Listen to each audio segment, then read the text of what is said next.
Қайырлы күн баршаларыңызға, менің Ардама қош келдіңіздер. Сіздермен бірге осылай гендер партия тортын дайындайтын боламын, яғни бала жынысын анықтау туралы торт.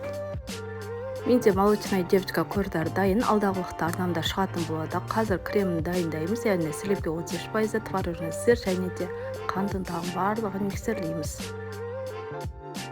Осылай креміміз өзін ұстай алу керек, яғни кремнің 70%-ін ақ түсті болады, ал 30%-ы күлгін немесе қызғылт түсті болады, яғни бала жынысына байланысты, яғни ұл болса көк, қыз болса қызғылт түсті болады.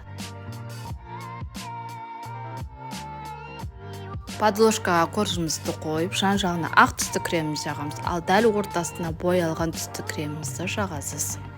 Осылай формаға салып қойсаңыздар, сіздердің торттарыңыз теп-тегіс болып шығады. Кем дегенде 6 сағатқа салқын жерге қойып қоясыздар.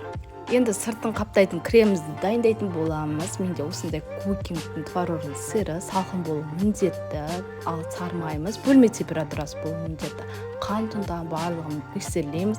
Мен диоксид титана деген ақ түсті бояғышты қостым.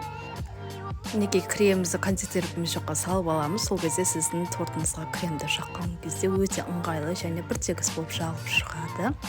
Тортым дайын, кремді өз бойына сіңірді. Неге осылай бір тегіс қылып жағып шығамыз. Тортымызды түзулейміз, оның ешқандай қиындығы жоқ. Дәл видеодағыдай жасасаңыз, сіздің тортыңыз теп-тегіс болып шығады. Енді тортымызды сәндейтін боламыз. Мен қалған кремді дәл теңдей бөлдім. Біреуін қызғылт, біреуін күлгін түсті қылып бояп алдым.